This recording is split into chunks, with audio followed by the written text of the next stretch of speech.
Hey there, internet friends. Welcome to another episode of That D Plus Show. Class is in session for the only show from that nerdy site that lets you know what kind of quality you'd expect right from the name. I'm your host, Trevor Starkey, and each week we dive into a different Disney Plus offering, discuss its history, how it holds up today, and our general impressions. If you like the show, we would love it if you like, subscribe, rate, review, share the podcast with your friends, all that fun stuff. Joining me, as always, Cameron Abbott. How you doing, Cameron? Hey, what's going on, everybody? What's going on is today we are going to talk about Anora. Deadpool movies aside, I would say the raciest. I mean, even with the Deadpool movies, the raciest movie we've done here on that D Plus show. Absolutely. It's another one that was in there in the popped up as hey, this is on Hulu, and obviously it won the Oscar recently, won a lot of Oscars recently. So figured, hey, yeah, let's do that one. That's what we're going to talk about today. Why did we pick it? Because we didn't want to do Mufasa, and this was basically the first alternative that popped up. So, history lesson of this one, originally released October 18th, 2024. Other releases of the time, we had Transformers 1 and the Substance, released back September 20th, 2024. Then we had The Wild Robot, Saturday Night, and Megalopolis a week later on September 27th. Jeez. Joker Folie à Deux, October 4th. Terrifier 3, October 11th. Okay. Smile 2, Anora, and Woman of the Hour were October 18th. Venom The Last Dance was October 25th. A Real Pain, Juror number 2, and Here were November 1st. Heretic was November 8th. Hot Frosty, November 13th. Red One, November 15th. Wicked and Gladiator 2, November 22nd. And Moana 2, November 27th. Our box office history here. These are numbers as of yesterday, because they might still be trickling a little bit of money back in. They definitely did a re-release back into theaters to coincide with the Oscar awards. But Anora brought in $20.3 million domestic. Again, as of last night. Where do you think that puts it in the 2024 domestic box office? $20 million. Yeah, $20.3 million. This is going to be weird and hard.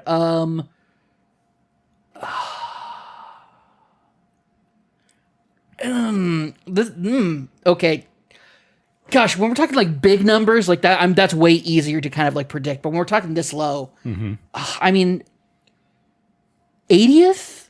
No, it could be 80th. There weren't 80 movies that were released last year. We're not. Oh yeah, no, there were. Oh, were there? Okay, Here, I'm guess 73, so I can or 76, so I can tell you what 76 is. What's 76? 76 was Borderlands with 15.8 million. Okay, or 15.4 million domestic. That's too much for that movie. It did better than Borderlands at 76, which it should, because we didn't even see that movie. Yeah, Logan saw that movie. He's like, oh, it was fun. It's like, we don't believe you. Yeah. Nobody believes you. You want to guess 56 next? What's 56? Kraven the Hunter, 25 million. Okay, so we're between Kraven the Hunter and Borderlands. Okay. This gives me 69. 69, nice. That was Tarot from Sony Pictures. No idea what that one was, but that was 18.7 million. So we're talking above 69. A little bit better than Tarot. 65? 65 was The First Omen from 20th Century Fox, 20.0 million. So just a little bit better than that.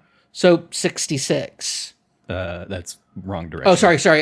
What did I say? 63? 65 was The First Omen. Okay, so 64? 64 is Unsung Hero, 20.3. 63. 63 is Anora, $20.36 million from Neon. Domestic, so that's domestic. Yeah, number 6 domestic. Number 63 domestic. Worldwide, the movie did $53.2 million. Where do you think it falls on the worldwide charts? I'll give you the clue that it's going to be lower because you're going to have a lot of Chinese. Yeah, I'm going to say 89. 89 was The Strangers Chapter 1 at 47.4 million. Okay, so it made more than that. Better than that. So let's go ahead and say 72. 72 is Honey Money Phony, which is a Chinese release, okay. 61.4 million. So up, yep. More up than that.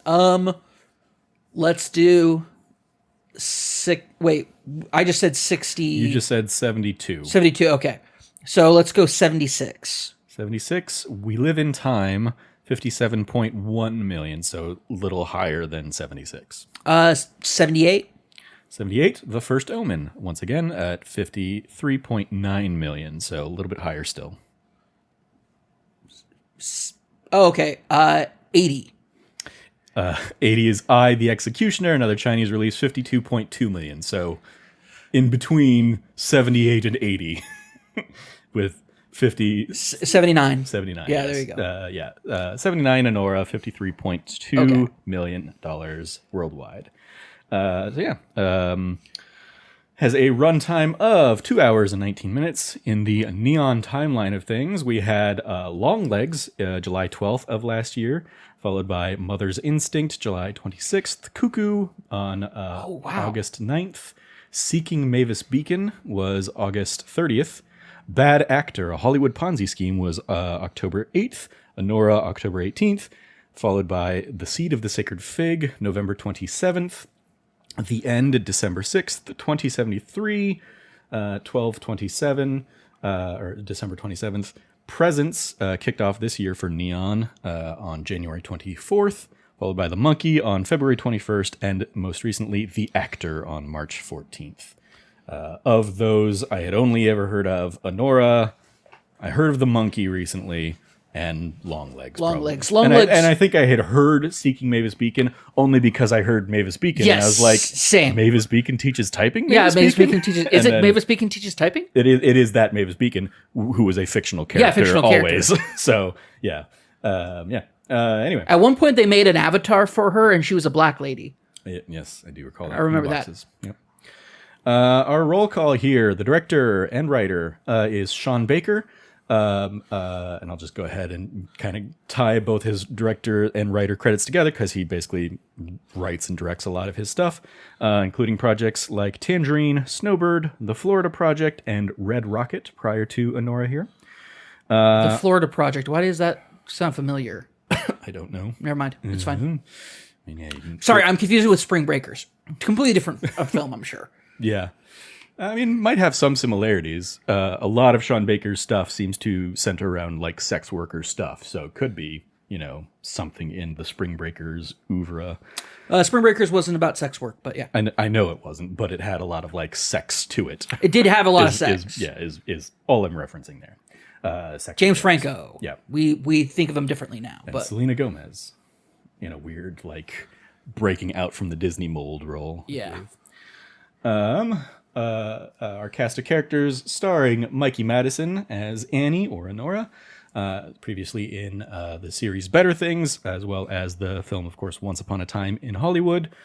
She's great in that movie. She was in Scream, and then after Anora last year, she was also in a miniseries Lady in the Lake. Apologies in advance, I'm going to butcher a lot of these Russian names. Yep. Yura Borisov as Igor. Has been in projects like Kalashnikov, Compartment Number 6, Captain Volkanovgov's Escaped, and Anora. Mark Edelstein as Ivan/Vanya. He's in Stranasasha, Narosnimat Filmi Obuvi, and Anora. Brave of you to try to pronounce that one. Yeah. Very brave of you. For these, I was like, I don't know what of these, like, because a lot of it is like, oh, they're actors in Russian films and projects and stuff like that. So I just went with like whatever IMDb has as like the, four most, the four things they're most known for.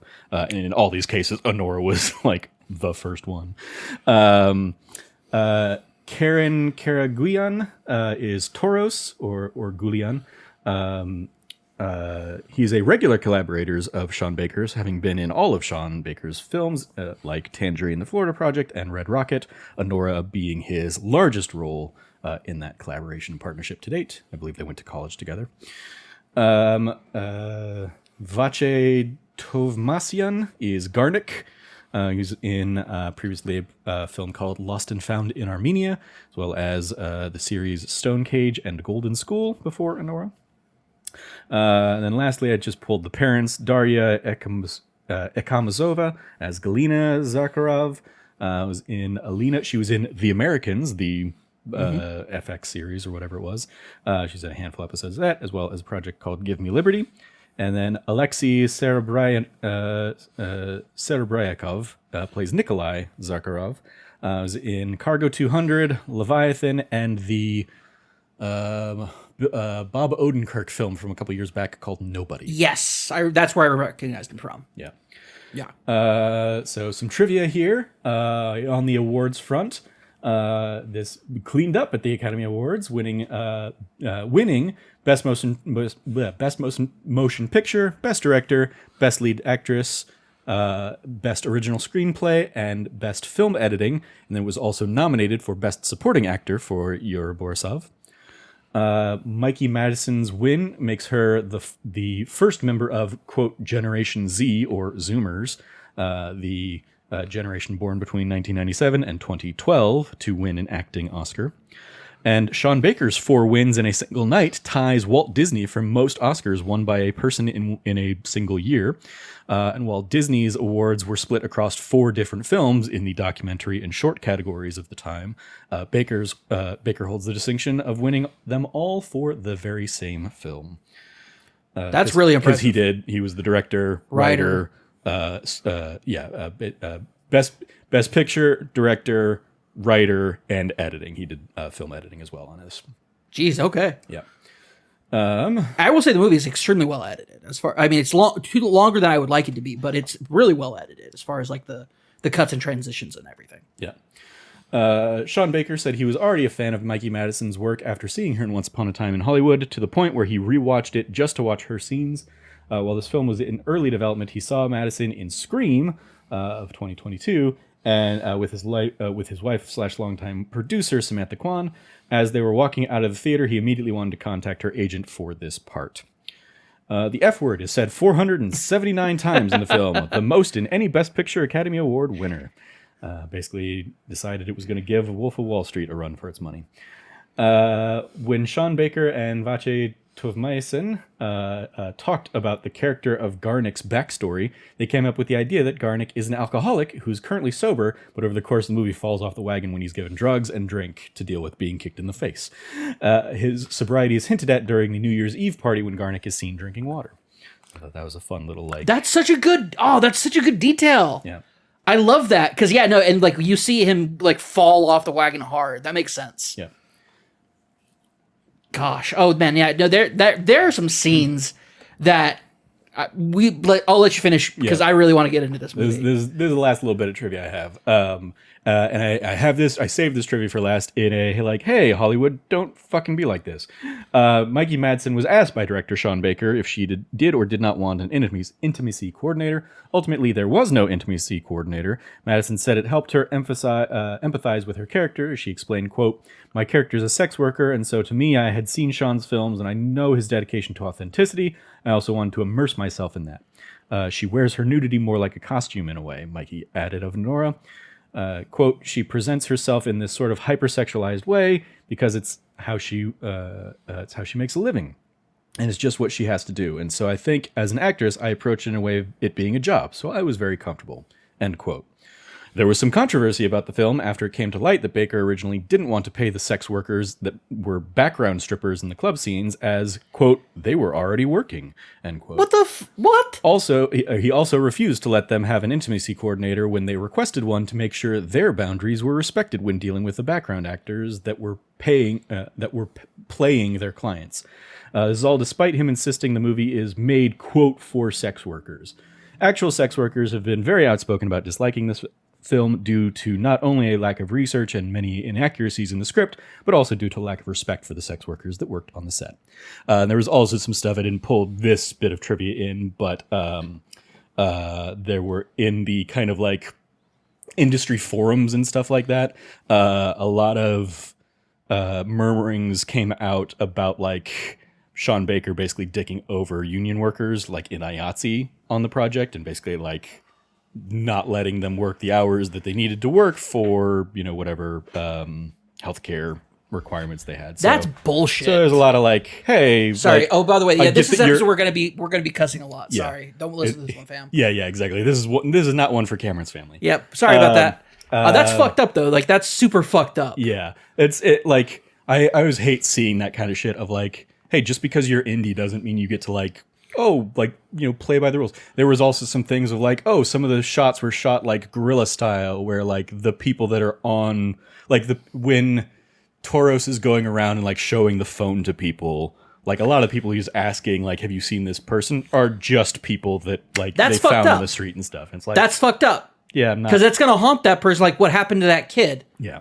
That's fucked up. We're sick kid. We're looking for this sick kid. That's real messed up, man. yeah, not a fan of that kind of stuff.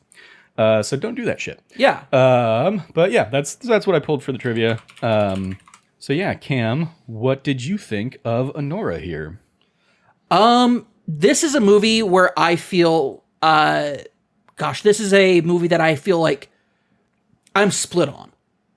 Because the first good almost hour of this movie, I really did not like. Okay. Granted, looking at it kind of like as a whole picture, it's like, I don't think I was supposed to like that. Yeah, I don't think you're supposed to, like, I think you're supposed to feel Shitty about like shitty this, about all of the circumstances that are happening. Yeah, in this movie. the vast exploitation that you're seeing over and over and over again. And this like kernel of hope that this girl has that maybe I can get out of this. Yeah.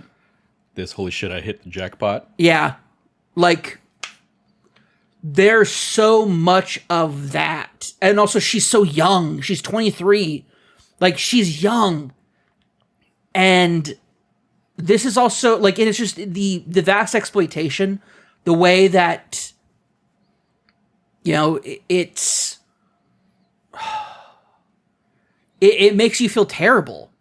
And the thing about it, I thought as like kind of like as a side note or a little side of like a minor joke is it didn't help that I was not like hetero or bi with my abrosexuality. Like I was not in any place where I was like, oh, ass and titties, yo. Like there was none of that for me. I'm like, I just feel bad. I mean, even as a straight guy watching this, I don't like my first note is immediate strip club lamp dances. What a weird place strip clubs are. Like, yeah, they are. Oh my gosh, yes. I don't understand there's never been a desire in my life to go to a strip club. Never. And seeing it portrayed here, I'm like, yeah, I would never want this experience. Why would I ever want this weird experience of like naked or mostly naked women grinding on me with like other dudes right next to me? Like in that whole, like, no, that's just not a vibe I'm particularly interested in. When this is so gay of me.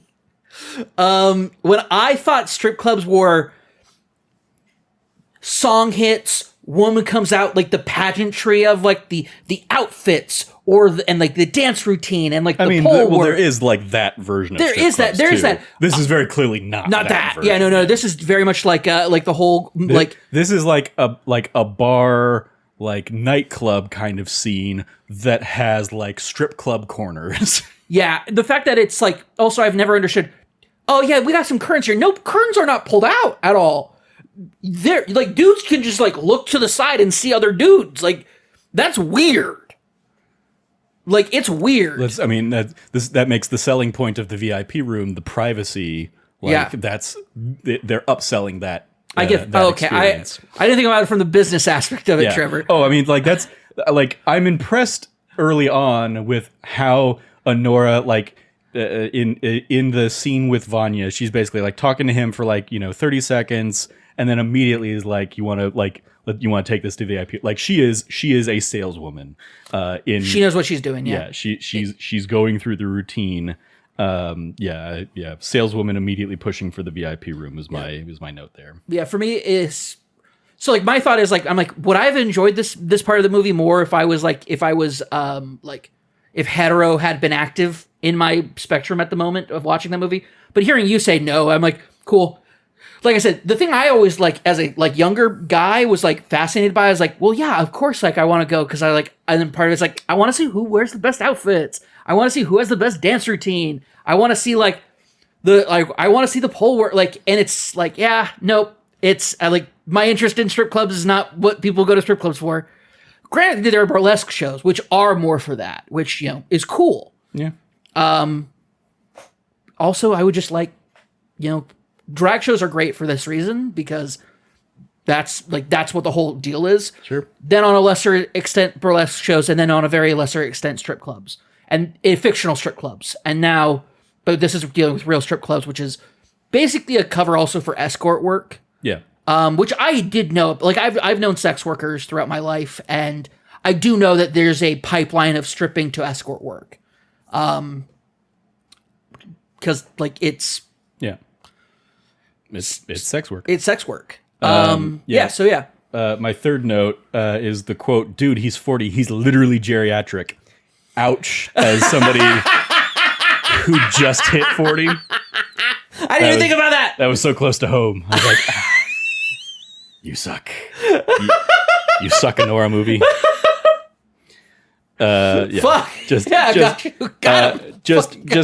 I got a kick out of that. That's but yeah, good. That's good. I mean, this is like the idea that this is a sexy movie is like a myth of like that scene. I think like this is not a sexy movie. This is a movie with sex, but at no point was I like, oh yeah, this is hot stuff. Yeah, like this is just sex is so. It's currency. In this movie, especially, yeah. Like a lot of my notes are how transactional everything is between Anora and Yvonne until we get to like the Vegas stuff. And like it's so weird because Vegas. Normally, when people go to Vegas, it's like, oh, we're gonna be crazy and wild, and like we're gonna be different people. It's so weird that in this movie, Yvonne and Anora, Annie, they become more of their real selves in Vegas. And I don't know if it's the inhibitions are looser. I mean, I don't. Annie becomes maybe more of her real self. I think that's and maybe lets her guard down. I think. Well, let's be real. Yvonne, there's no depth is just to a Yvonne. coward through and through. Like, Yvonne sees an easy way to like be like, I have it. Like it's you see as a substitute teacher, I saw it all the time with shitty kids, of like. But I got this excuse now, so the thing that we agreed to doesn't apply to me. Like, it's typical shitty teenage behavior. He's 21, so like it fits the character really well. Yeah. But I think Annie really shows a bit more of her real self in that moment, as she's letting her guard down more and more and more, which is also like Yvonne being a like. It's difficult because on one level, Yvonne's a loser. To the point where he's like, I can't get a real girlfriend, so I'll just hire one. Like that's the coolest idea I could ever think of. I'll just use my parents' money to hire a girlfriend. I mean, I don't even think of it as like, I don't think of it in terms of like he thinks it's cool so much. I mean, like there is he doesn't see any negatives with buying a person. Like, that's accurate, yeah. It goes to like he when all you have is money, it's the like the whole world looks like nails when you're a hammer or whatever. Like it's that kind of thing. Like yeah, if he's just flaunting money everywhere he goes, yeah, him buying a girl for the night is nothing to him. And it also speaks to like the depravity of the bourgeoisie, the depravity of the upper class, where everything's so transactional. Like you even see like his relationship with his parents is purely transactional. It's like everything in his life is transactional. So of course he doesn't think there's anything weird or wrong with the transaction of buying a wife. And oh, the deal went bad. Okay, well we're gonna get an annulment, so it's over. Like there's no like it's so interesting that there's no real depth to his character. Which is why I was like, yeah, he's his entire self the entire movie. He's probably the most honest character in the movie, in a way. Because at no point in time does he ever hide who he is. I think he... Like, he's very superficial. He's not a deep character. He's not a deep character. I think he hides a real version of himself from Annie, to the point that Annie thinks he's gonna stand up for her. Oh, that's true. And all that stuff. Like until she finally sees what a coward he is. Yeah. Like, and also how okay he is for being a coward. Yeah, he's so okay with being a coward when his parents are there. Yeah, I think we very easily can spot him being just a fake fraud, like nothing kind of guy. But like she bought into the spectacle and the wonder of his life. It's also interesting that his friends, his two closest friends, are working class. Yeah, they're one of the critiques I saw was like they're just more playthings in his life. Yeah. Like he can go around and one of them works at a candy shop. Cool, we can go and get high at a candy shop. Yay, we can eat whatever candy we want because they're dumb kids that work there on Coney Island. Yeah, the other one works at a Russian restaurant as a sous chef. And it's clear like, this is what his actual life is. The Yvonne stuff is just, a fun experience. But he's like, no, like, when was the last time you talked to him? Like, no, like, I don't regularly keep in contact with him. Like, Alexei understands the relationship real well. Yeah, those are the people who have been his friends for the last couple months, maybe. I would think maybe a year or two, like while he's been in the States. Yeah, it definitely feels like, they're just the latest model of, and will, be discarded when he finds a new shiny thing. That's really that's what it is. And it's sad because you see it coming a mile away with him for us as the spectator, but it's so sad to see Anora kind of like, or just Annie fall into this trap. And it's the trap that, she even says like, the Disney princess Cinderella, like I'm getting the real Cinderella story moment like in my life. I can't believe it. And it's like, don't. I saw this movie a lot I saw like trailers for this movie a lot when I would go and see stuff last year. And it was always fascinating the way this movie was sold versus like what I had heard about the movie.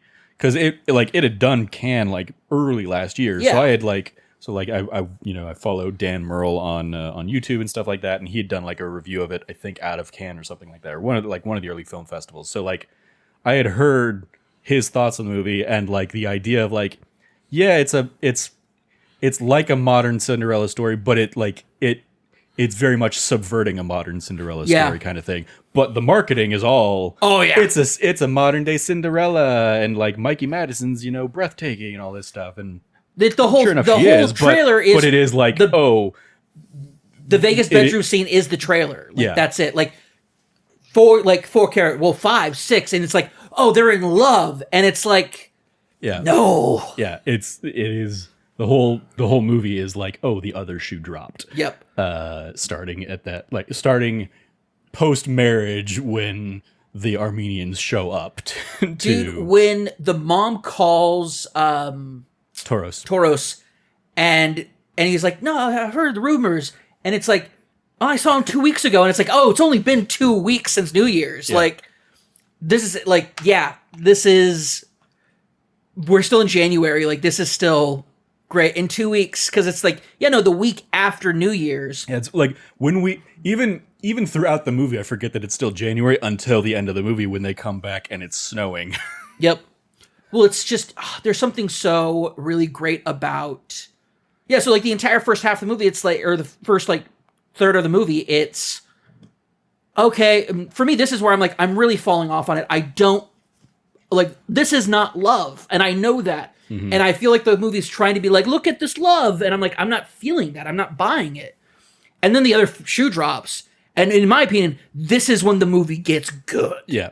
This is the real movie. This is the real good stuff.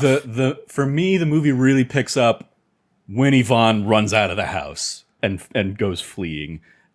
Like, I love pretty much everything from then on. When Yvonne gets up to answer the door and he has an erection in his boxers. Sure, yeah. That for me, I was just like, yeah.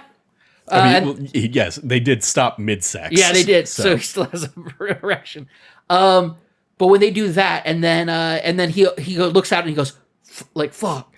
And I'm like, that for me, that's when it kicks up. Because all of a sudden, the pretense is over. For me, it's when he leaves because it's cool. He's shown us exactly who he is. Yeah. So now, like, we don't need to worry about trying to be on his side anymore. Now it is just like us trying to root for Annie and see if she can get any. Yeah. And then I love the Armenian and the Russian show up. Yeah. And it's what terrible things. They are.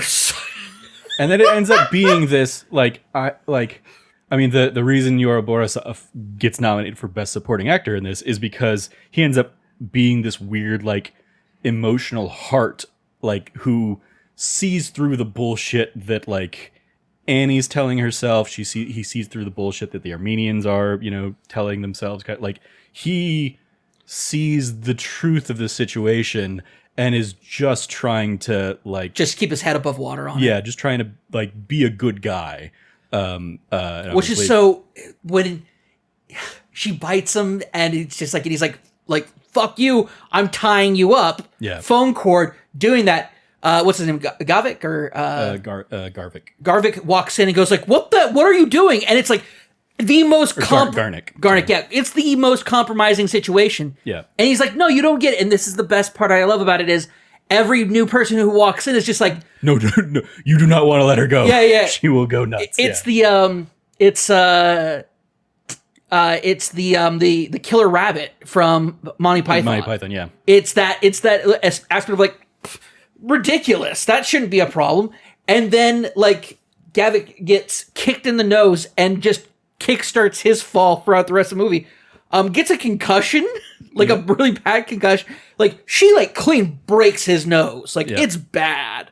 Great makeup work that they did for that. All the while Toros is on the phone. Still just dude, yelling. When Toros is on the phone still, there, I'm like, he's like, I'll be there in 10 minutes. And like, you can't, like, it's not gonna be like, you're not gonna be here fast enough. And he goes like, where's Yvonne? And he goes, well, there was ice and I slipped. And it's like, can't find ice. What, rich people don't have ice? Like, yeah. So he just gets like oysters or whatever it is. Like it's like a bag of tortellini from Costco or something. And it's just like on his face. And it's just, and Igor just has to hold Annie on his lap like this. Mm-hmm. And it's just, when Toro shows up and he goes, well, what kind of damage could she do? And Gavik points to his nose. Yeah, both of them are like pointing to their nose. Like he pulls the bite mark on his neck. Bite mark on his shoulder and neck area. And it's just like, she's vicious. Yeah. And I love that. First off, she's fighting for her life. Yeah, she's fighting for her life at this moment. That she's, yeah. That as Igor says later, that like she was in no real danger from him kind of But thing. she doesn't know that. Exactly, yeah. She knows that Yvonne is part of this world and it's this whole thing, like Google my dad, that whole thing about it. And it's like, okay, so is this like, who are these guys showing up that are scaring my husband? Anyway, it's the whole thing. Toros is like, it's there. It's just like, well, it's like, and then it's just like, well, we have to find him. It's like, well, where is he? It's like, this dude took off. And so they go to his haunts and everything. And like, that's where we get like, what I think is we see why did Igor get brought? Well, in case his friends are there and act tough. And it's like, okay, so he's just some muscle. In that candy shop scene, when he stands up to the friend and just like, takes the bat from him just easy. And it's like back away. And then Toro says, wreck the shop. And without a moment's hesitation, Igor tears apart that shop. And for me, it wasn't until I was like, okay, I'm like, whoa, that was real quick. And then it was the moment he sees the little jar on top and he takes it and he pokes it. Yeah. And I'm like, he is dangerous. Like, he is actually dangerous. When later he's like, you are in no real danger. It's like, I saw what you did to a candy shop, my guy, with a bat that you didn't even have at the moment. Like, you went from 0 to 60 in no time flat. I don't, like, what do you mean I wasn't in danger? I mean, like, he's definitely the muscle. It's clearly why he's brought. But I love, like, almost the joy he has in doing it. Yeah. But then more so, I love the moment after they've left when he just kind of, like, takes the bat and flings it out onto the boardwalk. The way he flings it is so fun. Yeah.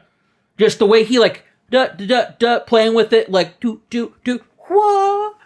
And it's like, oh, he has and it's funny, he has the capacity for violence, and he takes joy in acts of violence, but he's also the emotional heart of this movie. Yeah, I mean, it's the, like... It's the Leon the Professional type, like, feeling to it. A little bit. I mean, how much would we love if... I mean, because he's in a world where, like, yeah, there's no ramifications to him if he does these things. He's got the protection of Toros, who is protected by the Russian family kind of thing. So, like, he can like let loose if he wants to let loose in these moments. How much like It's a dog being let off his There are leash. entire businesses that are springing up these days of like, hey, come down to our building and we've got just a break shit room that you can just like go nuts with. Like it's that kind of thing of he gets to like, this is why he's here. He knows this is why he's here, and it like he did it. Anora was more than he was, anticipating. So he kind of has to like, adjust for that. But he does just fine, twice. Yep. And so like he is very good at what he does, I think. Yeah. I think he's just extremely efficient. The way that he handles himself throughout everything. Like he sticks to the side. He knows when to talk. He knows when not to talk. He's a dog, is what he is. He's a dog. Mm. And the dog was let off his leash in that candy shop and said, go wild. And so he did. Awesome stuff. Love that. Real quick, I just want to go back a bit because I love the going back to like the transactional nature of this. Like we see a couple interactions with like the guards. And what, like when Garnick and Igor show up. And they're like, do you know if he got married? I don't know, man. I just got here. I just started my shift. like I love it. Just they're so interpersonal. We see that with like the help, the cleaning staff that comes in. Yeah. Like they basically get like the just utter awkwardness of like them coming in after the New Year's party when Annie is leaving, and just that little like weird walk of shame kind of crossing paths. Well, it's where like both of them were paid to be there. Yeah. Well, what's also interesting is Annie is doing sex work. An alternative for that kind of work could be seen as like quote unquote legitimate work, cleaning up after these parties. Yep. But which one pays better and which one requires less work, quote unquote work. There's a glamour to the sex work in this world. And I think that's kind of, especially with things like platforms like OnlyFans and Fansly like that, there are these platforms out there that I think like being a person who does I support sex work. I'm like sex work positive. I know we both are, even though we don't partake in it. It's something that we support because it should be a legitimate avenue for women to do what they need to do to survive in this capitalist hellscape. Part of that though is also like, because I know, like I've known sex workers over the years, and also like just following some of them online, they mention, please do not think that this is glamorous. We do these photo shoots and it's fun, but it's our job and it's work. Like there is an aspect and level of like, this is not easy money. This is not, it's another thing I love that this movie kind of takes the time to show us Annie's like long cold walk home. Where she has to she's sleeping on the subway, getting off, she gets home, she didn't pick up the milk, gets badgered by her sister about it, and is like, is there milk in the fridge? Then I didn't pick up the fucking milk. Yeah. Her accent in this movie is just c'est magnifique. It's so good. They nail the Jersey of it. Brooklyn, but yeah. It okay, definitely struck me as more Jersey vibes. But yeah. One of the reasons why is because people think that the Jersey Shore, all those people were from like Brooklyn. Sure. So I also don't really care about that's fair. The nuances of New York accents or the Triborough area or whatever. I love like Toros getting looped into all this stuff like while he's at the officiating christening. A service at a baptism. Well, he's the Godfather. He is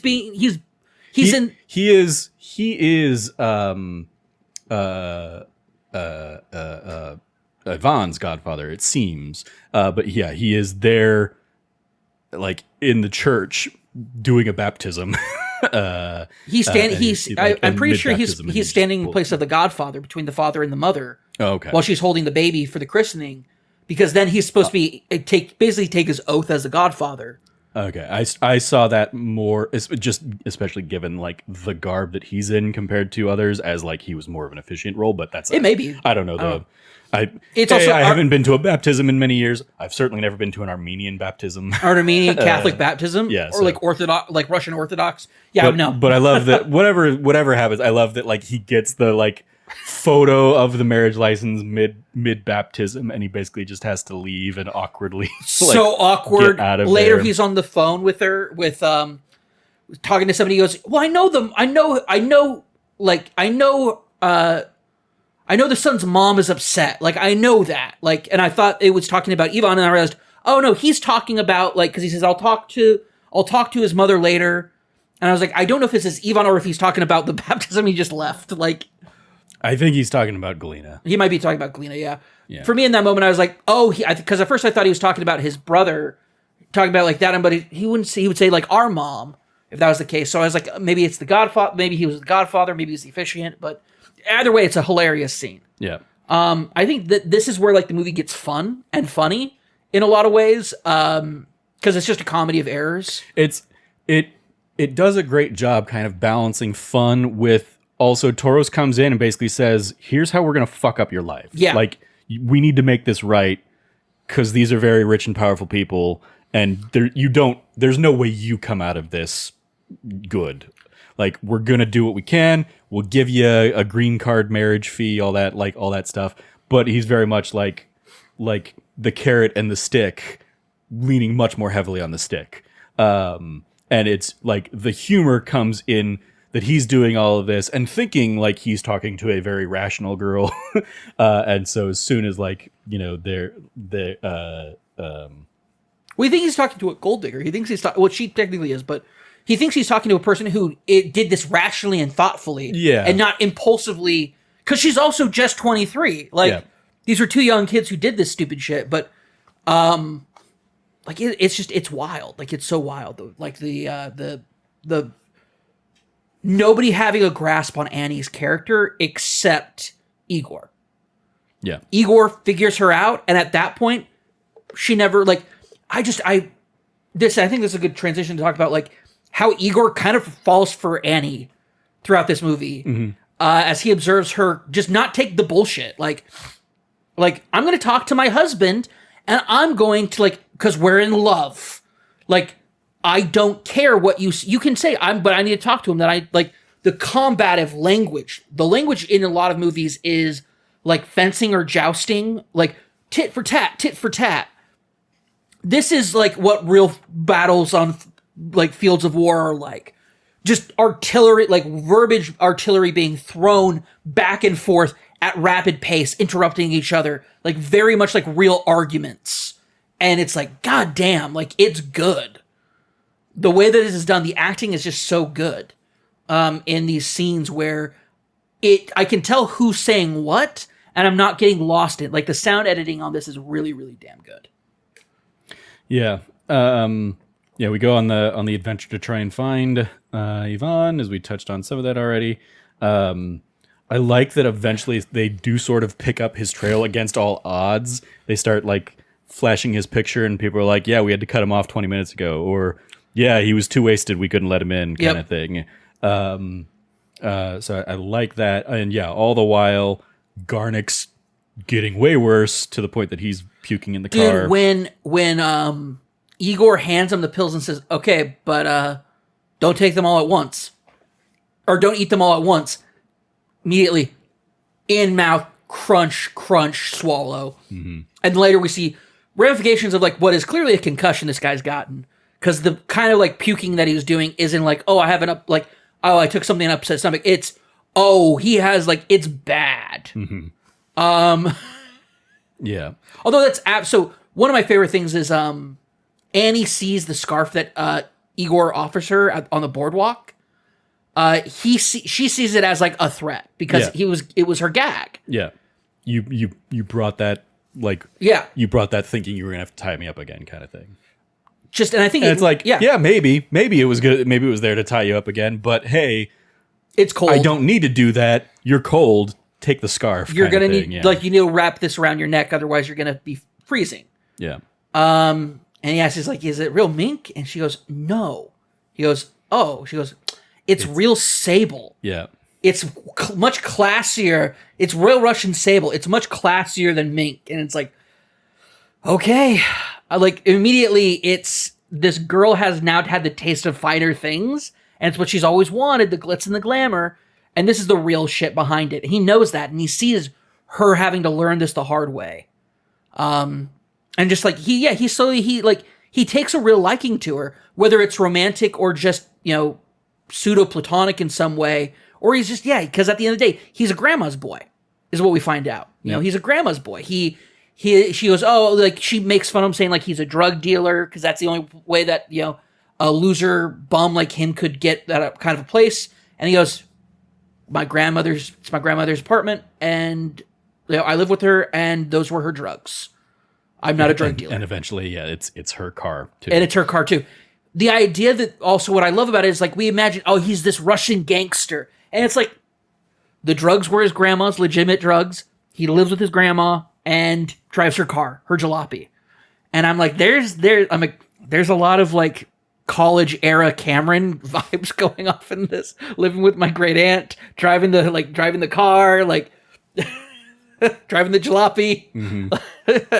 as somebody who had to stare at the jalopy past the front yard for quite a while. Yeah, that was a car.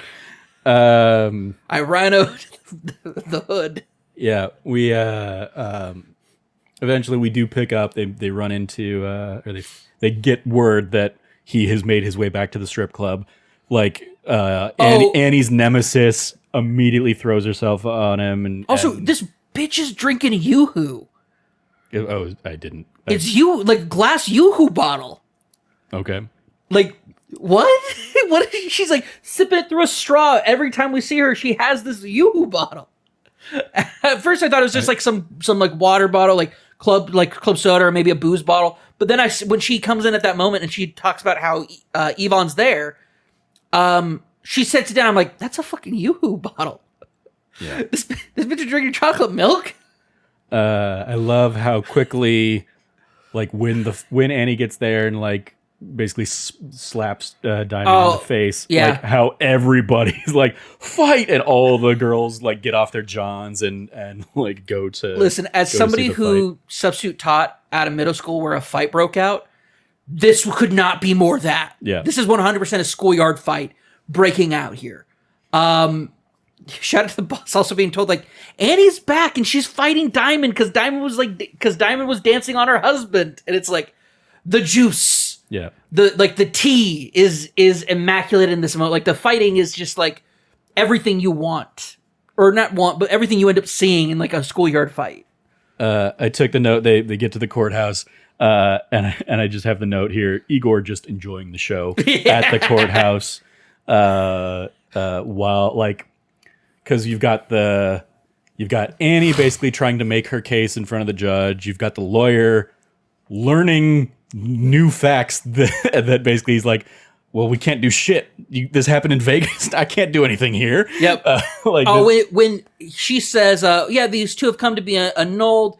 And she says, my husband's severely inebriated. And he goes, no, he's fine. And just immediately, boom, very clear. He's super drunk. Yeah. And God, I love this aspect of it because it's just this lawyer is like, the lawyer has the story straight. He's ready to tell it to the judge. And Annie just bamboozles it. And then Toros, what did he keep calling him something? Like the color of his jacket, I think it was like, forgot the nickname he was calling him by, but he's like, stop talking, because Toros is trying to control the narrative. Because the parents fly in at noon. Yeah. Yeah, it's that whole aspect of it was great. The courthouse is great. Yeah, Igor is just eating it up. Yeah, and then we get and yeah, like I love that for like at this point on, Igor is just kind of like he's just along for the ride at this point. Like he's us. His use is no longer really necessary. No, but he's us. That's the thing. He's we are enjoying this moment. We think it's hilarious that like, but meanwhile Annie's in a predicament where she's trying to preserve this life preserver that's taken her up to a different class of world. Mm-hmm. And because she thinks that Yvonne still like actually is something worth fighting for here. Yep, she's fighting for her marriage, even though Yvonne has given up completely. Granted, he's so inebriated she can't tell yet. Yeah. The one time she actually introduces herself as Anora, because everybody else tries to just call her Anora, and she says, no, and my name's Annie, is when Galena shows up, the parents pissed.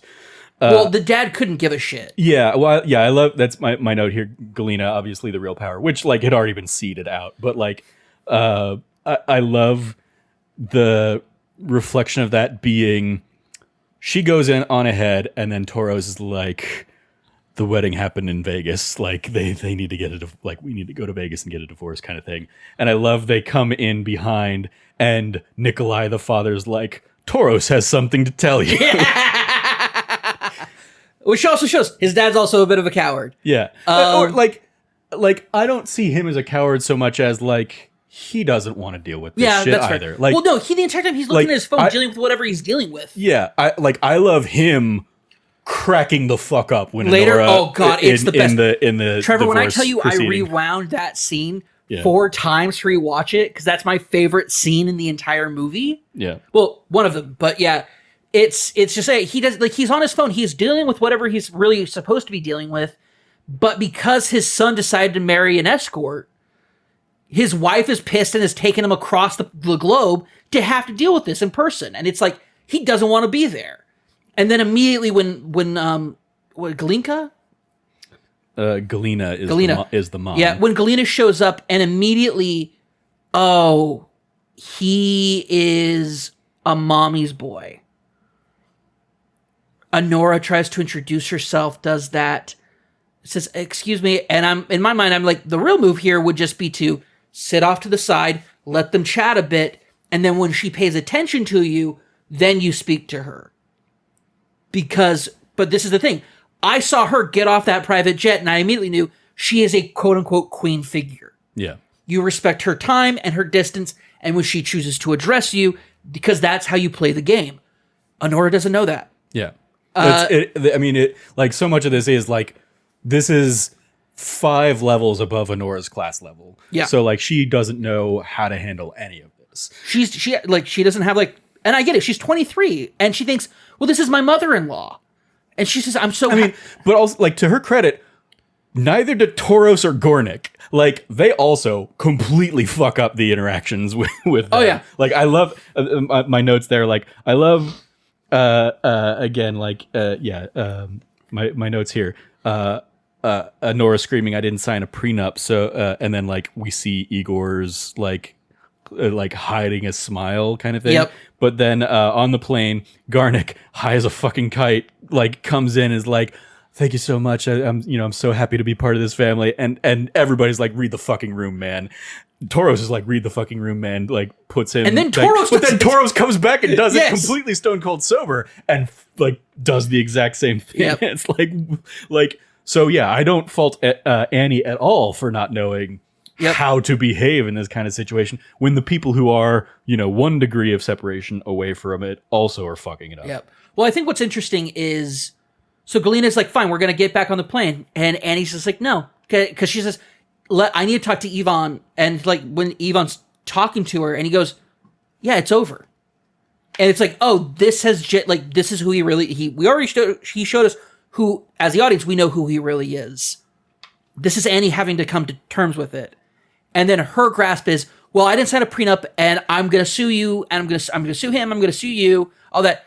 And then we get really a scene that I was like, at first I was like, okay, I guess that's a threat. And then I realized later on, I was like, thinking about it, like pondering it, I was like, the casual way a person of this wealth status can casually talk about destroying people's lives. Yeah. It's the like, I don't know any of the details about your life, but we'll fuck over everybody you love. You have we'll a house, take whatever a you car? have. We'll we'll take it. none of, you're not going to, there's no way you walk away from this, like the winner. And yeah, it's like, we can just take away everything from you. Whatever you think you have. Your friends, your family, we'll destroy them. Like, I'm not even threatening to kill them. I'm just saying I will like make everyone that you ever cared about's lives so miserable they'll want to like, and this thing, it's like, it's so transactional the way that it's like, you want to do the divorce thing, you want to do the lawyers thing, cool. This is what I will do in return.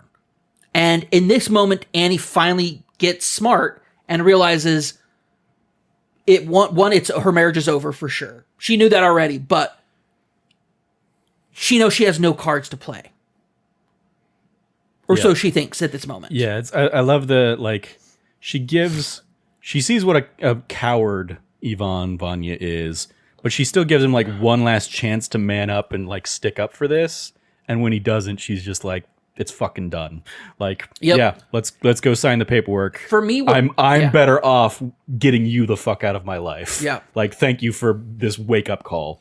When that happens, and then later on when he mentions, like, she's listening to the argument that he's having with his parents, and he goes, so I married I married an escort.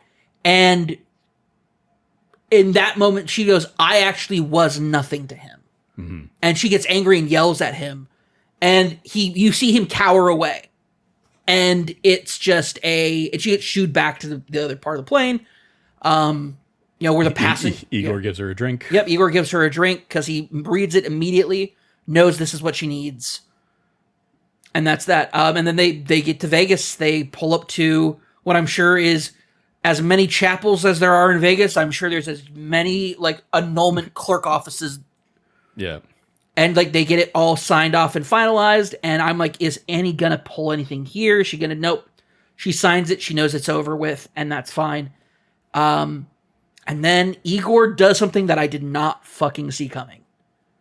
Mm-hmm. I think Vanya needs to apologize to... Yeah, this might be out of line, but I think it'd be appropriate if Ivan apologizes. Yeah. Like, imagine, this is also one of my favorite things. Igor understands his place in the hierarchy better than anybody else. This is the one time he has spoken up. Yep. He has not said a word This is the thing he has cared enough about to speak up about. Yeah. Which I think is, like, he's seen the trauma and... Not trauma, but, like, it's traumatic for sure. But the journey that Annie has gone through, and he has observed it, and he's seen her life fall apart, and he goes, the least that this family can do is apologize for their son's shitty, like, have him apologize for his shitty behavior. And this is when Nikolai perks up and stops looking at his phone, because he was like, what? Because Galina and Ivan are just like, well, that's ridiculous. Why would you like I have the section of the quotes here. Listen here, my son won't apologize to anyone. Is that clear? Tor's like, of course. Annie said, because your son's a fucking pussy. Yep. What? What? Did you not hear what I said? I said it's because your son's a fucking pussy. And she's about to leave. And Galina says, and you are a disgusting hooker. And your son hates you so much, he married one to piss you off. And that's when Ivan... Nikolai. Nikolai just starts when she calls him, because your son's a fucking pussy. He goes, ha, like, what? The directions here are, Galina is stunned while Nikolai, Galina's wife and Ivan's father are wheezing. And your family's fucking trash. Is this my scarf? Yeah, you want it? There you go. Get your little scarf, sweetie. That's enough. Let's go. I'm leaving. You know what? Why don't you take your fucking coat too? And just throws it. Just drops it on him. And then Galina looking at Nikolai, being like, "What are you laughing at?" It's just because he's busted his gut.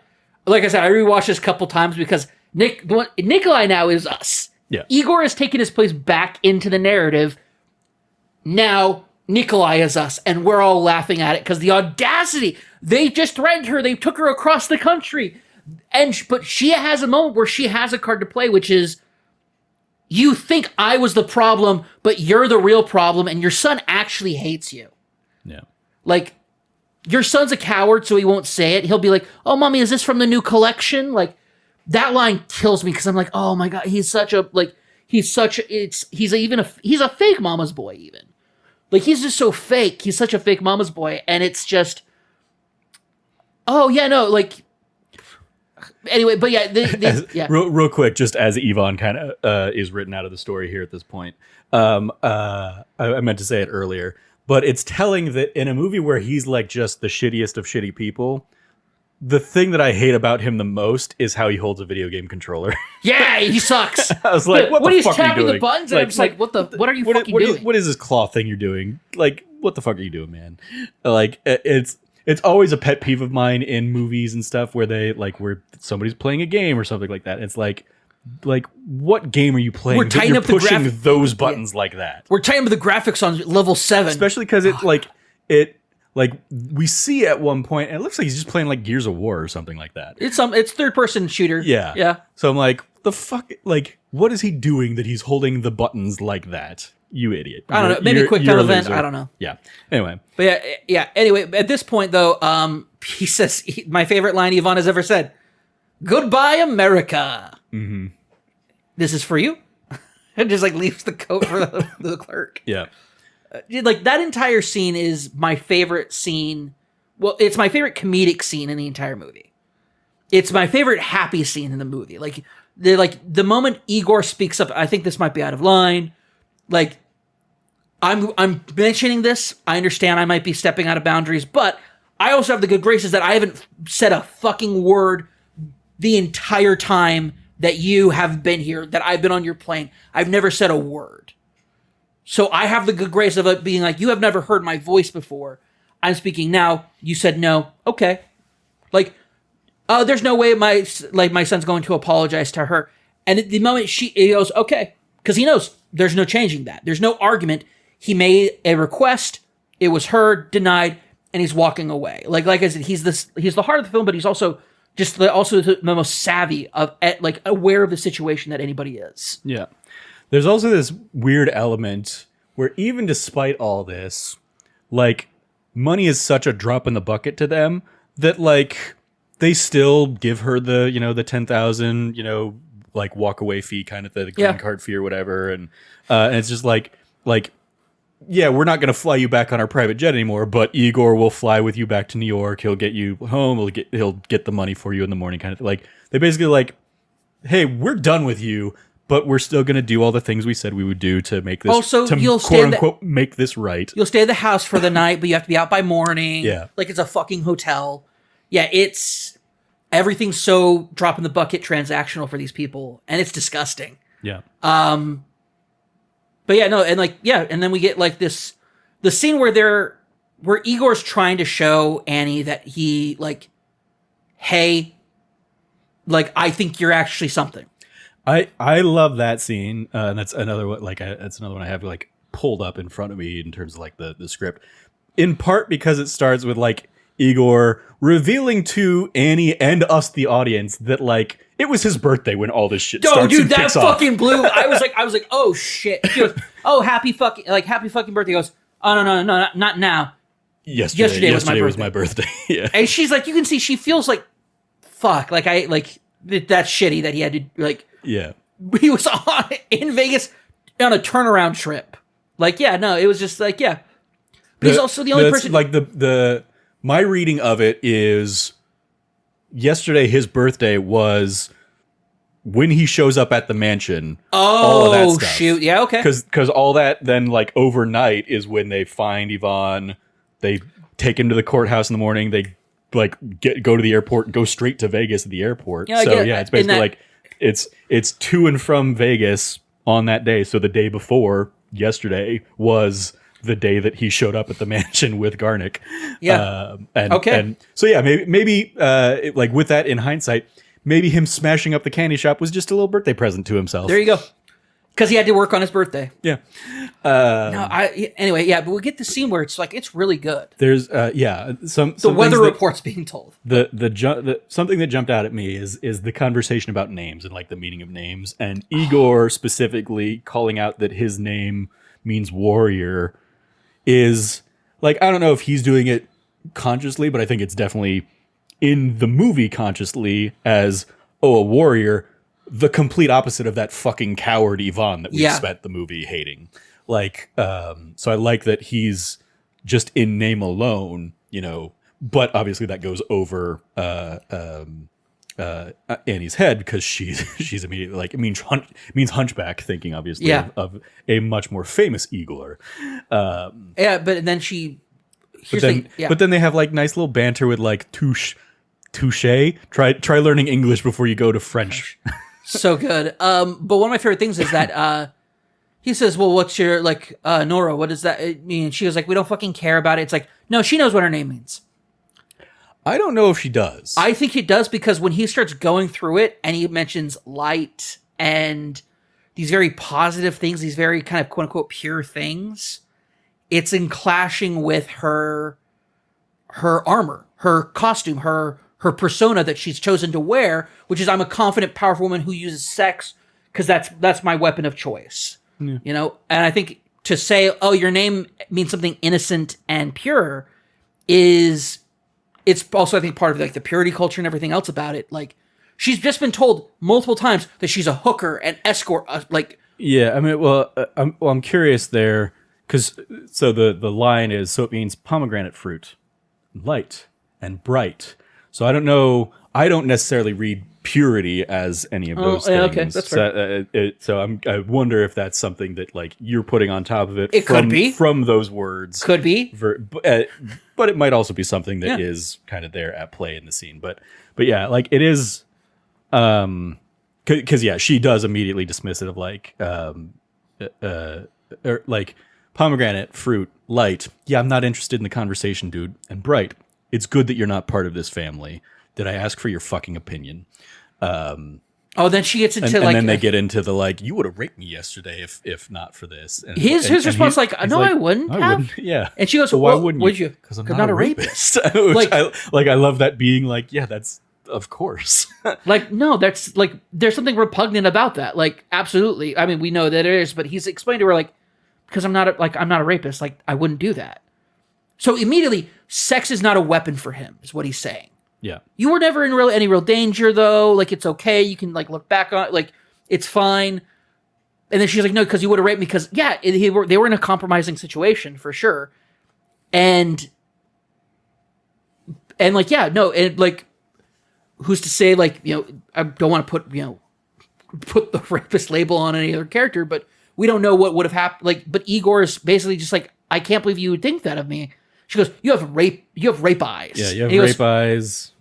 I don't know what rape eyes means, kind of thing. Yeah, like, what are you talking about? Like, that's more than language barrier. She's grasping at straws to basically be like, you're actually not like a decent human being. Yeah. You're just like them. No, you have rape eyes. Raped eyes? Rape eyes. You heard me, you sick motherfucker. You would have raped me. Oh, okay, but I didn't want to rape you. Oh, yeah? Why? What? Why? What? Why? Why wouldn't you have raped me? Because I'm not a rapist. Nope. Because you're a F-ass bitch. I gotta say, I don't appreciate the F slur being dropped. Yeah.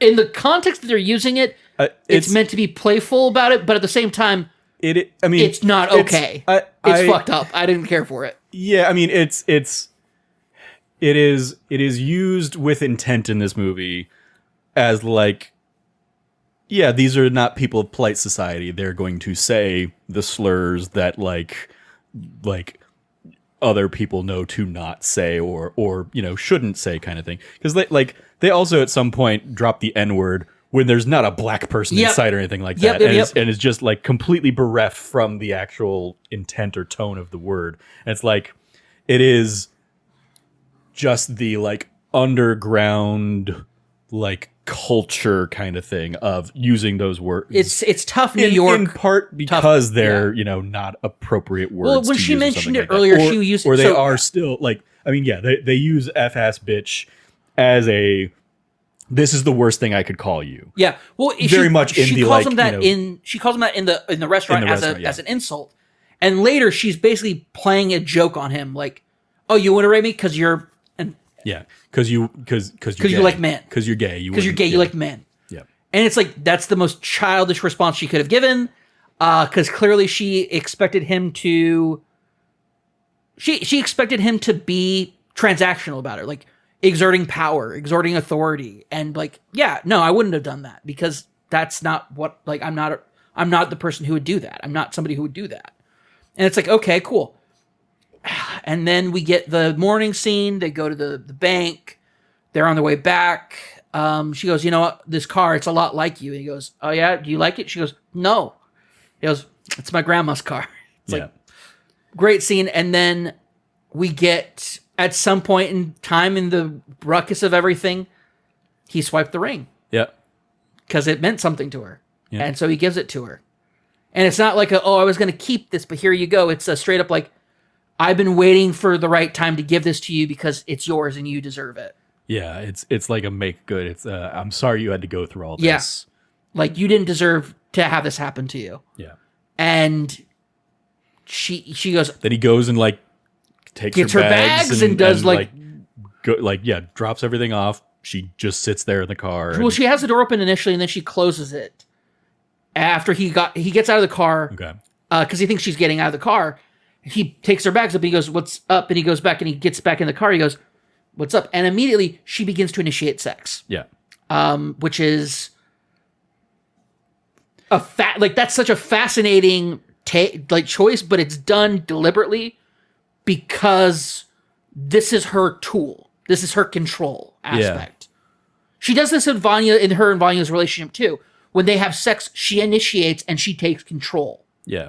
So it's clearly I there was a note earlier on, but like in Vegas, like when he's just like up to that point, he is like pump it and dump it, and like we even get that great gag of like, you paid for a full hour, it's only been 15 minutes, we could go again, kind of thing. Just how quickly he's finishing, and because of we see it because of how we see him doing it. Yeah. So I love the moment like when she does take control of like, here, let me do it.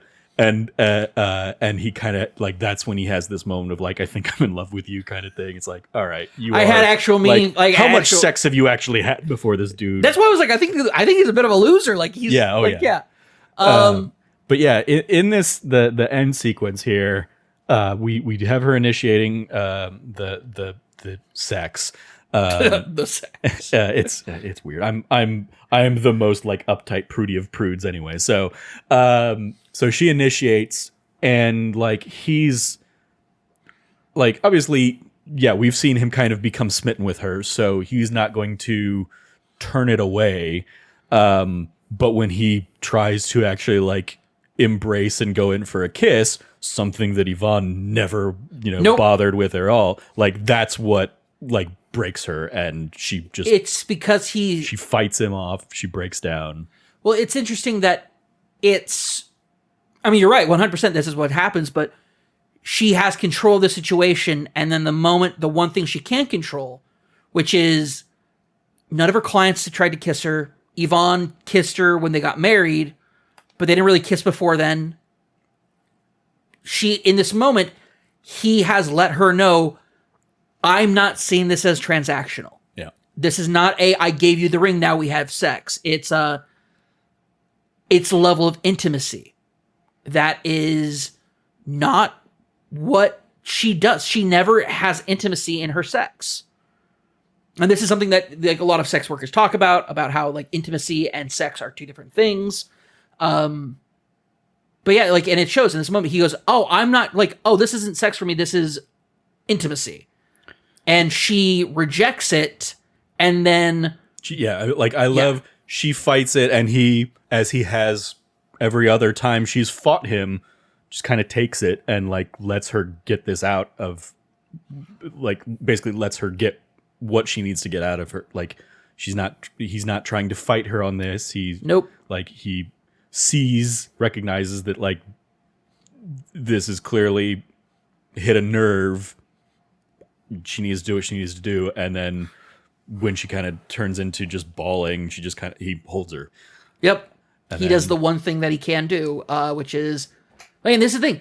He doesn't, you don't like, you're fighting me, you're hitting me, like throw you off. It's not it's okay.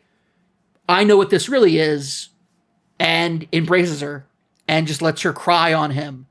And it's a moment of, warrior, right? You think fighter, like, with a bat and everything. But it also means protector, and it means, like, she took this moment to take control of the situation that she was in, and he let her know, I don't play that. If this is happening, it's happening for real. Like, this is intimacy. It's not sex. I don't think it's like a big overly conscious plan that he has. Well, yeah, I think it's just the way you phrase it there makes it seem combative, and I don't think he's being it's not combative. No. I think it is coming from a place of like he wants this to be a tender experience and doesn't realize that that's not what she wants at all until she breaks down and starts fighting him and stuff. But I love that she's crying, he holds her, and then like we fade to black and the car continues to just idle under the opening or the credits and stuff. And that's the movie. That's the movie. I did not know how this movie was going to end. And they ended it there was bold and wild. Yeah.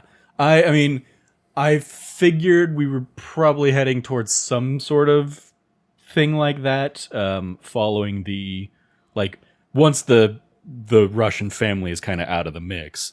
It's like, okay, are we going to get we're going to get some sort of like moment between Anora and Igor. In the morning when it's snowing and she's standing in front of the window, like looking at the view for the last time, that's when I thought the movie was going to end. And then when they leave, I'm like, okay, this is when the movie's going to end. Then the bank, and I'm like, we're going a lot longer than I thought we would in this moment. This is kind of like post moment here. And then we get that car scene, and I'm just like, this is... Yeah, I think that's maybe that's. So if Igor hadn't been such a big player, I think your spot for where this ends would have been right. But by the end of the film, he has fully cemented himself as like a supporting role in this, that he's going to see the job through. So I think that's where we kind of end up. The natural following of that too. So we avoid the doors, like a door farewell scene, which you could expect to see from a movie like this. That's the Sean Baker and Mikey Madsen have talked in interviews about like they talked at length about what the end of the movie means, but they're specifically leaving it to interpretation for audiences. Like they're not going out and saying like one thing's right or not. And the thing about it also is like to me, it doesn't matter if they end up together. Yeah. It's not, because that's why I said, I'm like, it's like a pseudo platonic thing. I mentioned at the beginning, like their relationship is not, it's not romance. This isn't a romantic story of how Igor and Annie get together. It's the fallout of her journey through this. Yeah. And it's, I mean, It definitely could be, it could be 5 years later. Oh, you want to hear how I met your mother? Kind of like meet cute story. Sure, yeah. Here's great meet here's cute. the wild night we had, in Brooklyn, running around. Your mom broke Uncle. What's his name? Yeah, Gaddick's nose. So yeah, it definitely could do that. But yeah, or it could, It could. She gets out, she goes in, and they never see each other again. Yep, it could. Like the fact that it could go any which possible way, I love. But I also feel like this is a good natural ending for this. Yeah. All right. Any other favorite moments that you want to shout out, or do we want to just dive right into? I think we covered. Yeah. We kind of covered the film. We went through because I had like thorough notes as I went through. I was like, yeah, it's just going to make sense to just kind of go through this, chronologically for this one. Report card grade from A+ to F. What do you want to give Anora? Man, the thing is, coming into this podcast, I was like, this is a B+ for me. But talking with you about it and kind of like the other layers to it that I had thought about and analyzed and like observed, talking about it, I'm like, this movie has. I see why it won Best Picture. I see why it won the Cannes. I see why it did. It's done extremely well. If you had told me my first good 30, 40 minutes of the movie, I did not see that. And the fact that it's able to pull it off, I think, is an A- for me. Yeah, I think A- is where I fall too. I went into this, admittedly, in recent years I've kind of just got an anti-Academy Awards bias, because I'm just like, they just always nominate things for pretension's sake, rather than this is actually an interesting thing. It's a movie or a good about thing. us in Hollywood. Or I mean, Amelia Perez got a lot of attention this year for being about transgender stuff, but then much like this, there was a huge backlash against it. they didn't do any fucking research about Nope. that movie, and like the people being very pissed off about that. So like The way they portray Mexico in that movie. it's the so many of the Academy voters every year you can read a half a dozen stories of like, I'm an Academy voter and I didn't watch any of the movies that I voted for. I voted for my friends, or I voted for blah blah. And it's like, go fuck yourself. Like in an era where we could absolutely track and see and basically make it so, hey, you have to watch all these things before you can vote, and we will see if they can do it for the training videos I have to watch for work, where they can know, yeah, you actually sat and watched this video for 10 minutes. I when you mentioned that, I was like, Yeah. I literally just finished my in-office training for 6 weeks. So. They can do it for the Hollywood screeners easily. We have friends who live in LA who see all of them. Yeah. Through screeners that they get access to. I remember seeing watching Arrival at a friend's house out in LA. I'd already seen it in theaters, but it was like we watched the screener that they had of it because they worked in the industry out there, kind of thing, back when that was a thing. So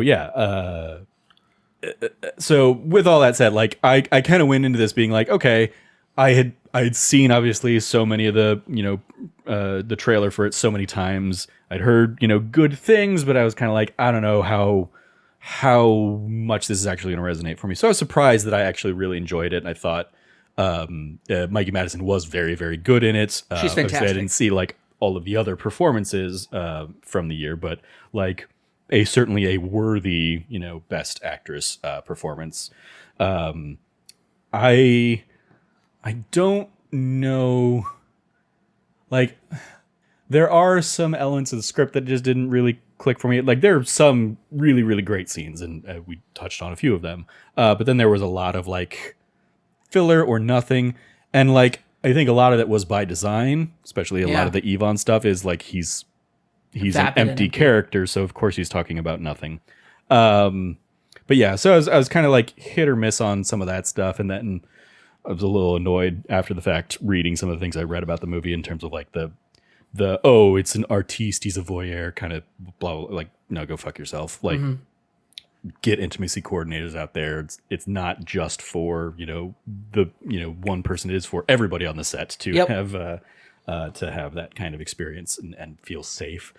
But yeah, like ultimately I walk away from this like yeah, would this have, I mean, this certainly would have made my top 10 if I'd watched it last year. I can see that. In terms of like where it would have fallen, I don't know. It definitely wouldn't have beaten Wicked. I still like far prefer Wicked. I mean, like for my personal taste, I'm gonna put Deadpool and Wolverine over this too, and stuff like that. So it's like I'm not looking for the art house thing. Like this is a movie like A Real Pain that I will never feel the need to watch again. But I'm not mad that I watched it once, kind of thing. So yeah, A minus sits well for me as well. Extra credit, other suggestions if you like this. You have A Real Pain, Nomadland, Night Bitch, Kinds of Kindness, Bohemian Rhapsody, Sideways, Joyride, and The Good Girl. If you recall, the suggested items when we did A Real Pain were so buck wild that I had to like look up each of those. This I was like, oh, they got the algorithm right for this one of like, hey, we're just gonna throw all of our other Oscar bait movies out there. So yeah, Night Bitch was nominated for something. It wasn't nominated, but it was like in the like Pressers awards. It was awards buzz kind of stuff. It was Amy Adams had the one where she turns into a dog. Night Bitch. Is that what Night Bitch is about? Yeah. I don't know. I just heard it was a great Amy Adams performance that just ended up not making the cut in terms of like the awards sure. Maybe I'm stuff. maybe I remember the wrong thing. Could have sworn Night Bitch was about that. That seems maybe like that's let's see. It's a movie from just last year. She becomes convinced she's turning into a dog. So I guess in the way it's portrayed, maybe she turns into a dog. I don't know. I've not seen it. That's fair. I haven't seen it either. I thought I saw the trailer where she's like, I'm at home and like being a mom and stuff, and it's like, okay. Yeah. Anyway, extracurriculars. You watching anything else on Disney Plus? Yeah, Daredevil. I'm gonna watch. Are you all caught up? No, I have where are the you two at? episodes. I have the 2 episodes that came out on Tuesday that I gotta watch. Yeah, I watched one of them, and it was like I watched one, and then like the next one started out play. I'm like, what? Yeah, they like, did 2. They dropped 2 for some reason. they dropped 2, just a random. And last night I was like, I'm gonna watch Anora and that, and then 2 hours and 19 minutes later, it's like I gotta go to sleep. Yeah. So I watched the first episode. First episode is the first episode of the 2 this week. Was an interesting like bottle episode where it's like the episode ended. I'm like, that was a good episode, but also I feel like it didn't move the plot along at all in terms of like the overarching season. And then it looks like I've not gotten in too deep into the second episode, but it definitely seems like the second episode is really going to ramp up the Muse subplot with the vigilante that's out there, been working in darkness kind of thing. So, go check that out. That is going to do it for this week's episode of That D Plus Show. Thank you, Cam, for joining me to talk about Anora here. You can follow Cameron at revcabot.bsky.social. Anything you want to give a shout out to there, Cam? Yeah, want to continue giving a massive shout out to Trevor's written pieces that he's been doing. 40 for 40 games of the year. I'm behind on them because these are massive chunky reads. Trevor worked very hard on them. But I think they're worth the read because it really kind of walks through Trevor's, I almost said discography or like filmography, but it's like your gameography. Yeah. Like the games that made me. The games that made you. The games that made you and the games that inspired you. It's interesting seeing like Chrono Trigger being like a minor footnote in but otherwise people are like, that's the greatest RPG of all time. And it's interesting to see like your approach to like how these games came into your life and why they have the impact that they do. Yeah. And I think that's something, and also we get like, I already know a lot of these stories about you and like a lot of this stuff because we've known each other for almost 10 fucking years. Yep.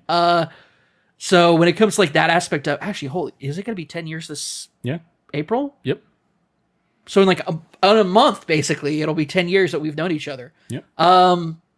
That's I had that realization with a friend of mine who I worked with at the community foundation. Like she started working at the community foundation, so she was already there when I started there in summer of 2014. So yeah, I was chatting with her. She texted me something of like it was like some weird cheesy horror exorcist shark movie or something like that. And I was like, do you think I'm the kind of person that likes that? And she's like, yeah. I'm like, oh, sorry, I can't follow you down that road. It's like that, and she's a huge fan of Final Fantasy VIII. I'm like, that and the draw and junction system of Final Fantasy VIII, I cannot walk where you walk on that. But, that's not a bad list for over 10 years of friendship. I have way more knocks against me on that Oh, yeah, list. no, God, you're way in worse shape. Yeah. Yeah. And I love the draw system. Yeah, because you're an idiot. Yeah. It's been a fun piece. You can follow me at trevorjstarkey.bsky.social. I will echo that shout out. When this episode goes live, part 10 of the series, which is the final breakdown of 4 years for my 40 years of gaming project, will be going live. But I do have a bonus article that's going to go up on Saturday that is like the fun stats that I compiled over the course of the project of like, hey, here's the console that, has the most, appearances or winners, or here's the longest gap between, entries in a franchise or something like that. So there's a fun little, listicle of bullet pointsy kind of things going up Saturday as well for the list. So go check out that as well, because my whole professional life has been as a data admin nerd, data and analytics nerd. So I was like, yeah, of course I'm going to run some analytics on my own list of nerdy 160 games that I'm celebrating over the course of this project.